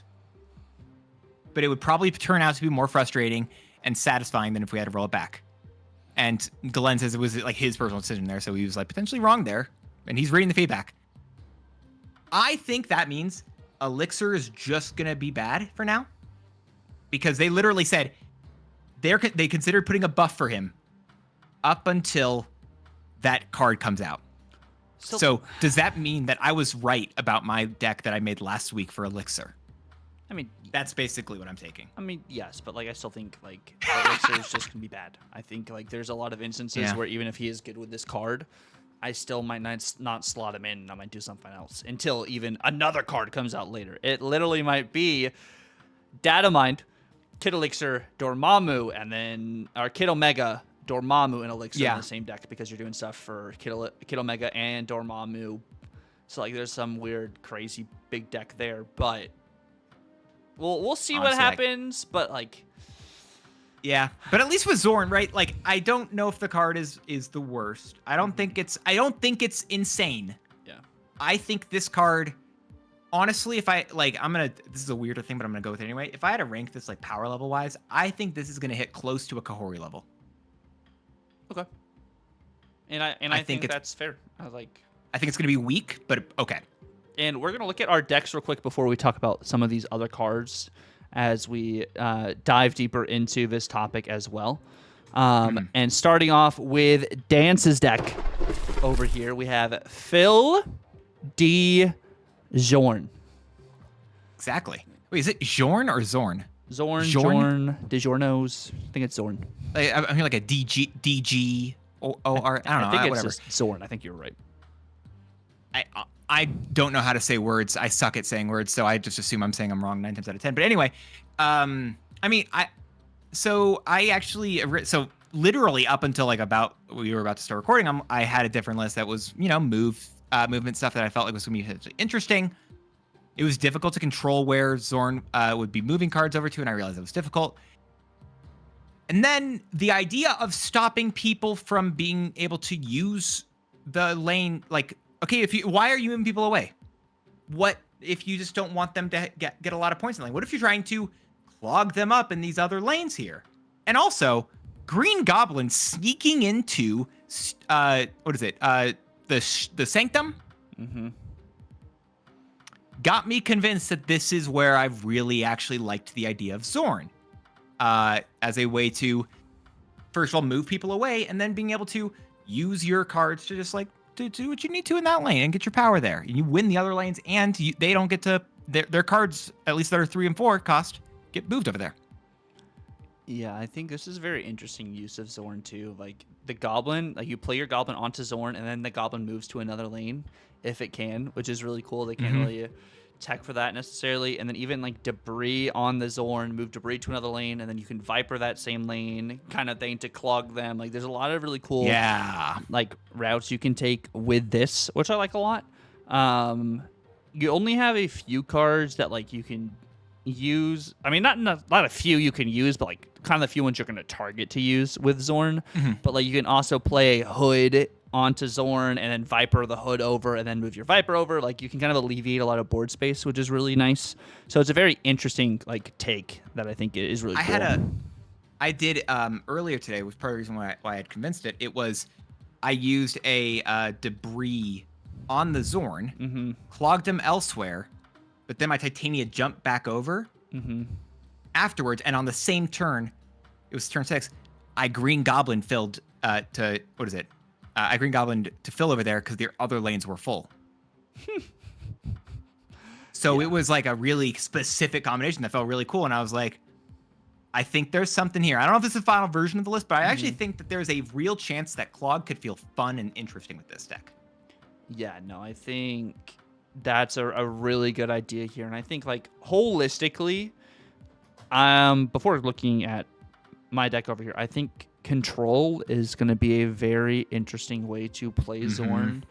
Potentially even with like a Professor X or just like an Ebony Maw. Like, there's going to be a lot of ways I think you can mess around with some just Zorn, like just shenanigans to offset what your opponent's trying to do and kind of protect what you're trying to do. I don't have a deck with me, but I think there's a lot of different lines of ways you can play around Zorn, because like, like whatchamacallit, Magneto is a control kind of tempo kind of tech card, and Zorn is a 2-cost kind of iteration of that affects you and your opponent. But I think that's one of the homes people are going to brew is some sort of, even like Storm Legion is of course a thing, but I think you could do something with that even with Zorn to kind of help yourself out and kind of potentially just offset what your opponent's trying to do combo wise. I don't have the deck in my mind yet. But I do think this card is going to have some breaths of fresh air later on down the road, and I think it's something you can really build for when it comes to Zorn. I think that there's a chance that Zorn is like weak immediately, and then it become like it'll be a bit, and someone's gonna be like, wait, what if you use Zorn here in this place, and you're like, and then all of a sudden like this one deck comes out of nowhere. I love that stuff here. And then I cooked up some Black Knight Red Wing for Zorn. I know it's crazy. So the kind of aspect or kind of the idea here is you have your Zorn for your Red Wing, your Ghost Rider, and your Ebony Blades, because those blades are 4-cost cards to be able to move to certain areas. Playing your Ghost Rider onto Zorn makes it so you take up less space in that lane because you move your Ghost Rider away. And one of your like downsides with Ghost Rider a lot of the times because of the cost is that you're filling a lane and you're not really in a good spot to be able to set up elsewhere. So that's what you have going on there. And then you also have Red Wing being able to potentially pull either a Blade, even sometimes a Ghost Rider or a Dracula, Infinite Hulkling, like having those aspects there to be able to pull a card. Valentina to generate another 6-drop for you for either Dracula or for a card to discard. I have Surge in here kind of as a flex piece. You could potentially swap Surge out for another 6-drop, probably like a Red Hulk, because I'm actually seeing more people float energy right now and not able to either hit their Wiccan curve. Wiccan's play rate still it's in Thanos, but other than Thanos, you're not really seeing a lot of Wiccan. Yeah. So that's one of the stuff there. You have Aranya to be able to move your Red Wing, or you have Zorn. Of course, if you don't hit one of those move cards, Red Wing kind of just sits in your hand. So that's why it's either Surge is either going to be for a movement card or it's going to be for another big card. I'm just going to do testing more with this, but I think this is something I can really get to go out and actually play pretty well. Dracula, of course, you're trying to absorb your big card. It's not necessarily a Dracula dump. It's still a combo discard heavy list, but it's just where my head went first. I was like, there's totally something I think I can do with it. Yeah, I think there's I've seen people try going with this like this Dracula style and Red Wing like dump stuff here, and I think there's gonna be a lot there, and I'm not surprised at all that you have the Black Knight package in here as well. So I'm excited to see how this one goes, but I think that at least as of our current stuff, this is a lot more accurate to what people are using. So, but I like the Black Knight twist a lot more. Is what people are. I think Red Wing is the biggest thing that I'm seeing people use immediately. I am interested in, and again, this is kind of like, even though we are recording with the card out, I'm interested to see if that is a real thing or not. Yeah, we'll see. We'll be doing some testing. I know I'm going to be testing on stream, so we'll be able to follow up on this next week. And then I think Dan's probably be testing his on stream, probably close to maybe the time this is uploaded tomorrow. If not, probably on Thursday. I'm doing Thursday. I'll be Thursday. I don't think I'm doing anything Thursday, tomorrow. which like or today.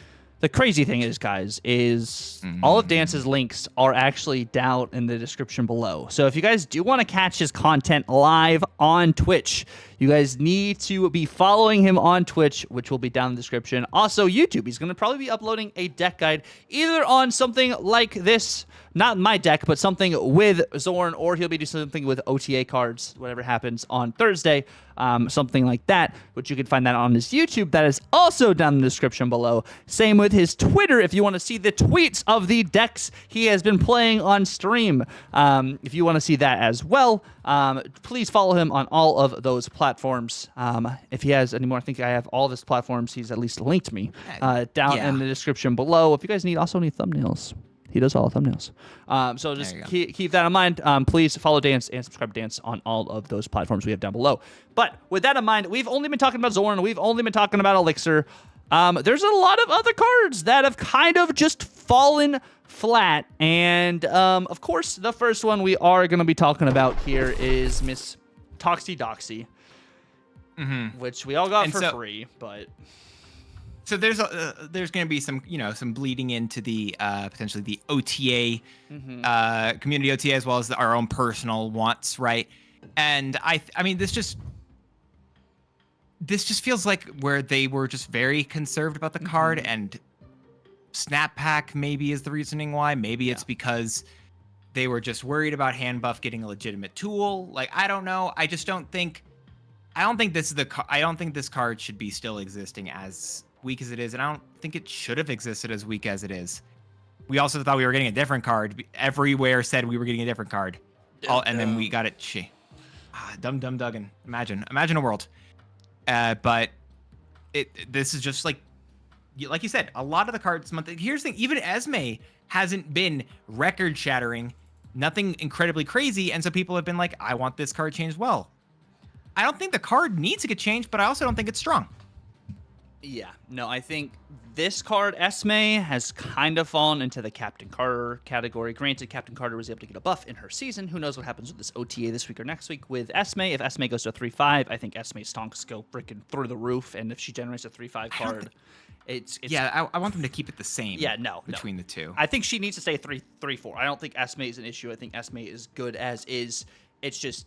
people have been playing some of the wrong decks with her, and I think she's not performing like a OP season pass card. And if you wanted to sell, you kind of want to make OP season pass cards. But like Captain Carter, if they wanted to sell more Captain Carter, they should have buffed her way earlier on into her season. But like you look at her now post release, she is solid. Like she is a genuinely good card, not a broken card. She's not a Sam Wilson, an Iron Patriot on release. Like, she's not one of those cards, which is what we're kind of, like, making the comparison to. But she is still a good card. But, like, a good, like, we had again, like you mentioned earlier, a really strong start to the season with Surge. And then we got, like, and then we had everything else. And the next one, I believe, was Prodigy. And Prodigy, again, I don't think it was bad. But I also really don't, again, it's just nothing to write home about. This card... if it's a 2/3, I think it shakes stuff up. But as a 3 cost, it's like, okay. It's also, and it doesn't even have like their quote unquote competitive stat line of like a 3/5. So it's like, I look at this and I'm like, why are they like, are they so scared of everything? And does it go back into that stuff that they mentioned potentially earlier, where it's like they're really scared of bringing out cards that are too good, having to nerf them. And they're, especially now that they have more people will get more access to these cards. Are they going to be like, okay, let's give it a point of power now? Maybe it is a problem. Maybe this card shouldn't be as good as it is, or it should be better than it currently is. But also, like you mentioned earlier with season pass cards, I think season pass cards are often misevaluated. I think, and we talked about it, Agamotto is changed. Agamotto, in the season he came out, this was a card that I think, this is one more season back, this is a card everyone said, nerf this card, wins of Watum. Not only does it give you the -5, it moves your card. It's been a couple months now, Tuck, and the card has dropped off heavily. Now there's a chance, right? There's a data mined card that's like gets +1 power each time you play a skill, and so it's data mined. It looks like it's supposed to be the data mined same time as all these like cards for the Merlin season coming out next week. So, that card will be out after the Fantastic Four season is over, according to their recent order of these actual things here. But with this card, right, like this is the only way this card is potentially playable, and it's not even that good. It just was memorable. It was a thing that people were excited by, and it just still didn't matter. Yeah, I think this card definitely pertained to season pass cards. Just was okay at the time of release. I have been playing this card a lot more recently, and it feels really solid having a bunch of different outs and having bolts to potentially have extra energy feels nice for some combo pieces. And I think this is also another potential skill ceiling card in a sense, where people are kind of You're gonna say people suck. A little improperly potentially, or they're playing it in the wrong style deck. But See the title now? Tucker says everyone sucks. And I'm not saying like you have to be big brain to play this card, but like the way skills work, it's a newer feature in the game still, and when we get more skill cards in the future, like there's gonna be a way you play him, a way you play around him. Like Thanos at first, like you don't play all the stones out at the same time. Now with Wiccan, you're like, well, I just have to hit my curve. I'll play the stones whenever I want to hit the Wiccan curve. But like at first, Thanos was a little bit more. You have to really think about what you're playing because I don't just draw my entire deck. So this is another card there that you have to kind of like think of. And yes, at first you're like, oh, these are skills are really awesome, really awesome, really awesome. But like meta-wise, it's like we don't need these skills. I don't need to be playing this card. Let's just play something else. This is what a conversation we normally have afterwards. But let me just tell you right now, thumbnail, skill issue. I like it. That's you know why the thumbnail looks like that. Anyway, sorry, I'm just that's normally I tell you that later. But yeah, Infinity Ultron. Cool card, really fun card in theory. You're like, yo, this card's gonna be awesome. This was like my highest rated card because I was like, fun scale wise dance. I think this card's gonna be a lot of fun. And then afterwards, it was this card's really not all that fun. It just falls flat. Like exactly, it's not worth. And again, another one was like Kaori. Talked about that, right? Like, this card is so close to being playable, so close to being cool, and it's just like. It's just barely weak right now, and I think it's a lot weaker, obviously, than Infinity Ultron is. But why are we existing in a world where like these cards are just not like? Why do they look at the wordplay and it just feels like so often they're just like, what if I wasn't? But to be fair, we're also getting some obviously that are reaching that playable mark, and they are being they're legitimate pieces. And then, of course, we have cards like Fanfei and Topaz, which Quinny actually played in the tournament. And made some really, really cool plays with Fanfei. But what was the thing that Jeff said about bounce? Well, bad decks, good players. People who aren't good at the game, skill issue, suck at the deck. Dude, I'm so happy about that the thumbnail right there. I'm so stoked on that. Love it. But there's a lot of yeah, so I feel like there's so many different options like that. I mean, what is it? We have, I think the only other one in particular that I'm really going to point out here is like Burst Ghost Rider. Kind of tying into that stuff with Conchu, but it's like, I know people have done stuff with this, and I've done stuff as well. This card has not found a home still, even if it's been played. So like, this card is really good with Conchu, and I've been playing it a lot with Conchu. And it gives me tremendous value. But other than that, I mean, I use it 100% in that deck, and it works incredibly well. That's fair. But other than that one deck, it's like, what are you doing? Yeah, I don't know. So I'm really hoping it all ties back to what Glenn said, where we're like, where he said the cards, they're just potentially a little bit conservative about like not wanting to over nerf or over buff a card because it's just that you can't buff a card if it's not easily accessible by people, and you can't nerf a card after people just spend a bunch of resources on it. But now you have snap packs, so like it is still accessible for people, so they can buff and nerf cards better, which is what I'm really hoping with this OTA and going forward with OTA is they're more like I can hit a new card because it's not just in spotlights.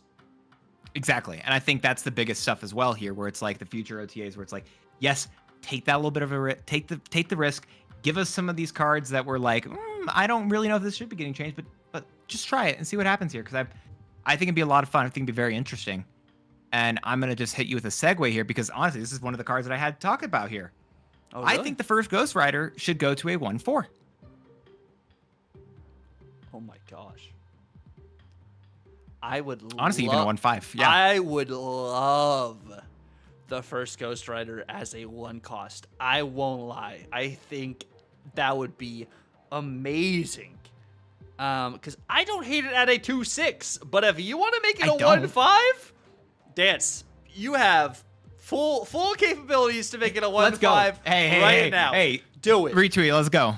Oh No, my. the card still isn't being played right now. I don't think it's a card that really has still found a home. But honestly, you knock a point of knock a power and knock a cost down off of it. Maybe you know what? Maybe this is that Zorn or not the Zorn. Maybe this is that the Khonshu buff that we've all been looking for, right? Maybe this is the one that maybe this does something else for you. Maybe somehow this buffs your black. No, I can't cope on the black. No, but maybe so. Like, what's really interesting here? Okay, really interesting is I hadn't thought about this. We're brain blasting here together right now. Hit me with it. What's really cool with first Ghost Rider is if Morgan Le Fay comes out whenever she does, the way she is data mined, and first Ghost Rider has its changes. I think that actually is something you could do with Morgan Le Fay. I think Morgan Le Fay survives more in a Khonshu style discard more than like a Hela style discard, or maybe it is still Hela style for some Khonshu shenanigans. But I hadn't thought about this. We are freaking brainstorming right now. I think that would be really interesting. And I think maybe before they make any first Ghost Rider changes, they want to have that card come out at some point and see if then now they need to change first Ghost Rider or buff that card as well. And I think that's another reason why tying into spotlights, I really like that, snap packs exist now. So changes like that can happen proactively. Because Your brain is blasting too hard. It is actually, like, I had not thought about that, but you freaking just. Hey, wait. So real quick, if you're brain blasting, right, does that mean you're Jimmy Neutron? Is this like the crossover where I'm Timmy Turner? Yes. You can either be Timmy Turner or Goddard, whichever you want. Oh, Goddard's pretty sick though. But dude, hold up. I'll let you know about that one in the future. Let us know who you love from Jimmy Neutron. But that's my first. I think hit for an OTA change. Who do you want to get some love over to? Some changes. Go off some easy ones that I think we can just mess around with. What if you make Marvel Boy a 3/2 again? Done. Yeah, I don't see an issue here. Marvel Boy's not a good card currently, right? Marvel Boy 3/2, maybe even 3/3. But I don't know. I think adding power to him, I think if you change the amount of cards he gives power to, I think that's where it really starts to get a little excessive. But I think himself needs a little bit more. Yeah. No, I don't think you need that bit. Right? He can already go. The ramping is insane already here, I think. And I like a 3/2 because it just makes him slightly harder to Red Guardian. That's why I'm here. Yep. Easy change, easy cosign, done and dusted. Look at this. We're gonna continue agreeing with each other here 100% as I talk to you about Festus. Okay. All right, listen. I hit you with the nerf initially. I'm gonna hit you with the buff now. Or no, that was a buff. I hit you with another buff now. I want Festus to go to a 2/3. Same ability. Same ability. Now, Tucker, you're thinking that, and I know what you're thinking right now because you're brain blasting. You're Jimmy Neutron. Go ahead and tell me that I've now power creeped on Okoye. You have power creeped on Okoye big time. That's why Okoye goes to a 1/1.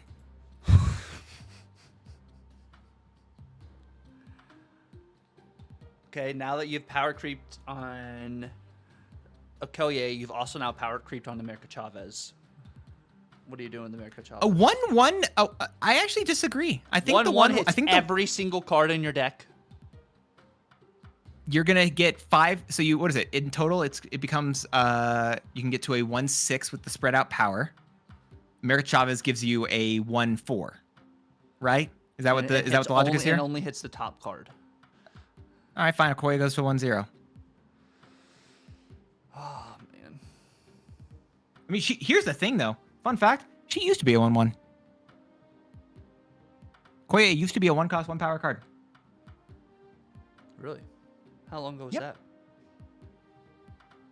Long ago that the game wasn't even public. Okay. Man, these But, cards like the cards like Okoye and like Chavez need some sort of love too, like some overhaul or something. Like Fastos 2-3, I think is interesting, and I think there's definitely an area where it's feasible. I don't necessarily know where I waver on it, but I think it would make him a little more playable. I only see him in Thanos right now. Mm-hmm. I want the card. I want more cards playable in places that aren't just Thanos. Yeah, that's fair. I don't hate these changes. I think could be fun. He's not as enthusiastic, but he's not shutting me down. So I'll take it. Who'd you want some leftover to? So Or my some hate? change might be a little bit more crazy.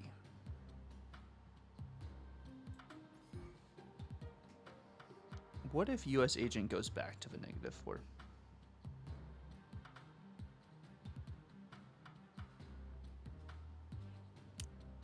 I didn't hate it either way. I honestly think it's fine right now. I don't. Does it need to get changed? Is it doing that poorly? I'm not saying it needs to get changed. Okay. But This is. I was like, because I've played like U.S. Agent into Thanos and stuff. Granted, it's into Thanos.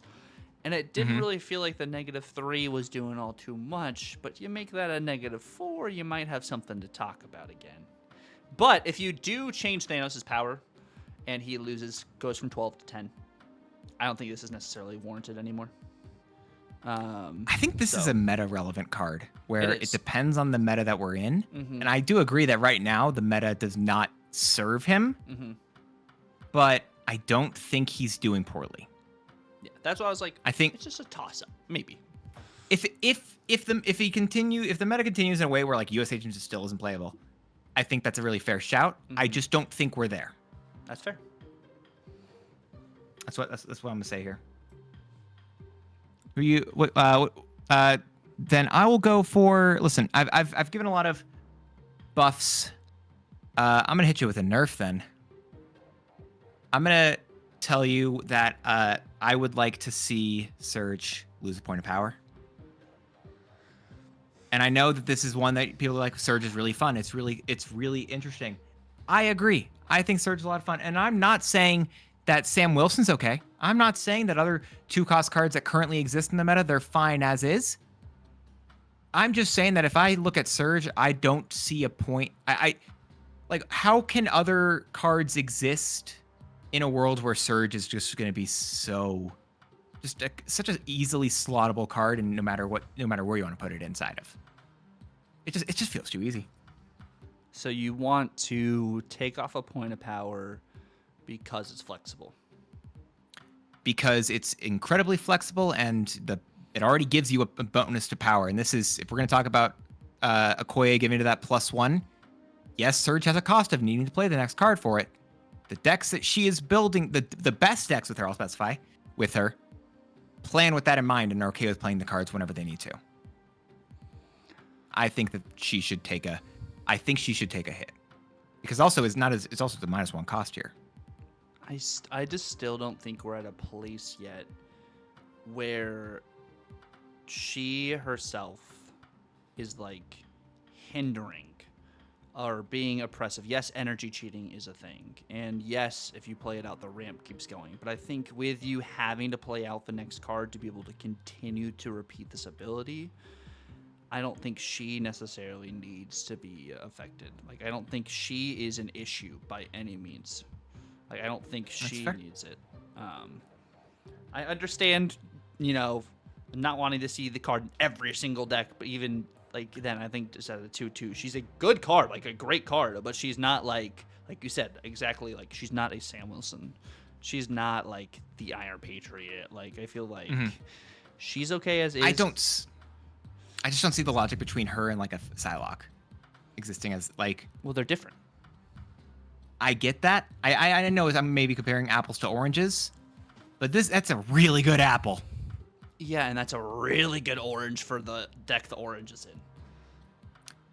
You're right. The orange is good in one deck, but I've got apple pie, I've got apple juice, I got apple cider, I've got even a fruit salad. It's got everything but oranges. And that one deck it's really good in right now is at its highest win rate it's ever been at.